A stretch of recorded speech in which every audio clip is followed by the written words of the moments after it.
What's up, guys? BradThomas here with Gold Boys. We have another week of college football. That means there's another week of college football bets. But before we get into the plays, I want to thank our sponsors. First sponsor, Sleeper Picks. Remember, use promo code GOLDBOYS to get up to $100 deposit match, or you could use promo code BradThomas so I get paid. Also, thank you, Pickett Sports. Remember, smart bettors shop their lines. And I do have a channel for those asking in Gold Boys to join. It's www.goldboys.com. All of the links are in the description below. Let's get into the two games that I'm going to talk about today. The first one, Georgia at Tennessee. So the total right now, the spread right now is -9.5, -10, depending on where you're looking. It opened up at -8.5, but honestly, I went a different route. I took the alt line. What an alt line I took was -13.5 for plus money. It's about plus 115 to plus 112, depending on which book you're looking at. And that's in favor of Georgia.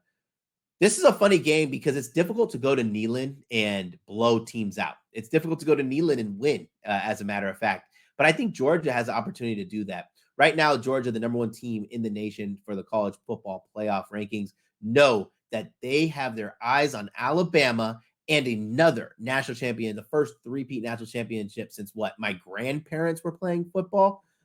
Huge, huge, huge occasion could possibly happen for Kirby Smart at the end of the season. But if they drop this game, if they lose this game, or even if they go into this game and it's at all sketchy or they start slow, then that means if they lose to Alabama in the SEC championship, they could be left out of the college football playoffs. But let's talk about numbers on why I like Georgia a little bit more than Tennessee. While it's not the dominant defense that had upwards of 7 NFL players drafted last season, they're still pretty good. 22nd in defensive success rate, 12th against the pass. Now they're playing against a Tennessee team led by Joe Milton and Josh Heupel as the coach and play caller, who we expected big things to start the season. But I'll be the first to say I am disappointed in what I've seen. Yes, Jabari Small's been pretty good. Wright's been pretty good. Squirrel White has been pretty good, but not good enough. And what I mean not good enough, we look at the Tennessee team last year with Hendon Hooker and Jalen Hyatt, and we see how explosive they were. The lack of explosive plays are kind of doing it for me right now. The Tennessee team, they don't score at the proficiency that they used to last season. They're 60th in the country in net points per drive. You want to know that's on the opposite side of the spectrum of this Georgia team, who is 6th in the nation in net points per drive, meaning this Georgia offense led by Carson Beck loves to score touchdowns. Brock Bowers back in action. Lad McConkey, his draft stock is just elevating as a wide receiver who not only can get open, but is proving that he can stretch the field for Carson Beck.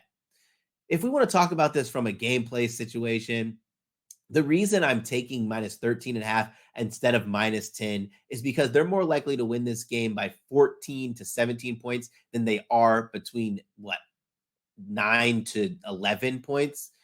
So I think that we're getting a little bit more value here. I think that the physicality of this Georgia defense is going to be too much. And then I don't think that Joe Milton in his arm strength is going to be able to be shown off, because this is a Georgia team that you're not going to want to test outside the numbers.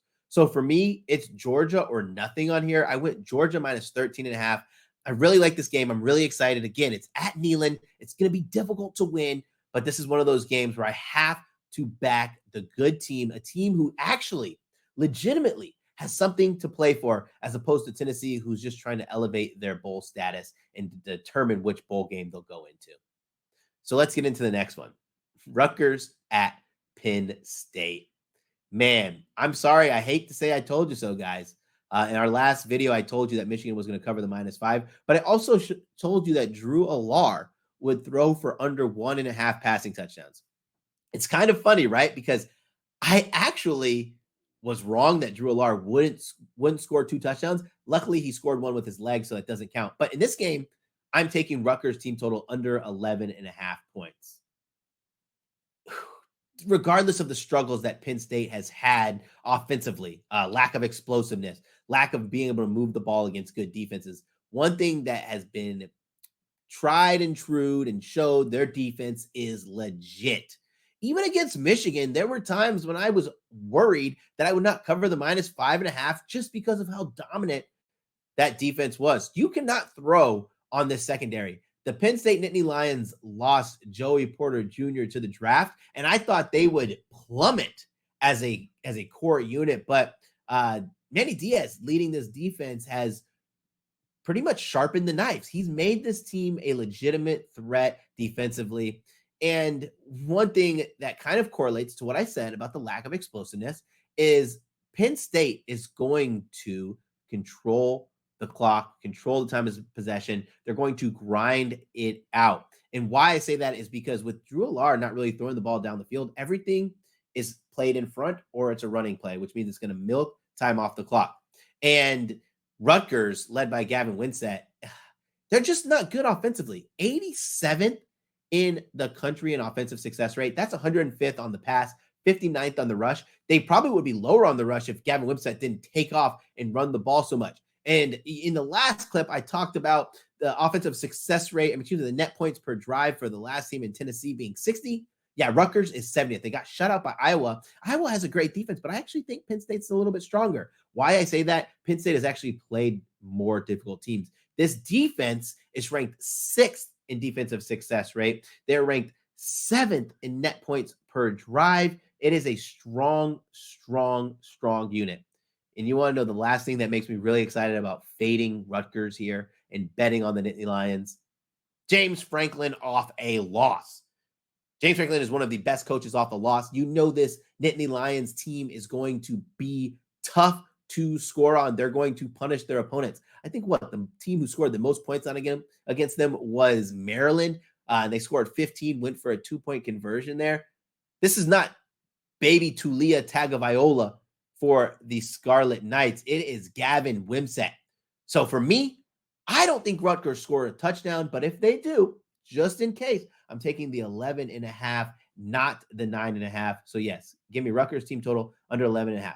Again, guys, I want to thank you for tuning in and watching these videos. First and foremost, thank you to our sponsors, Sleeper Picks and Pickett Sports. And make sure you share this video. It's not just enough for you to comment, like, rate, and subscribe, because I want you to do all that.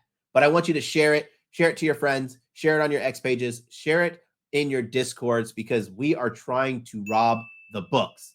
Again, thank you guys. Best of luck.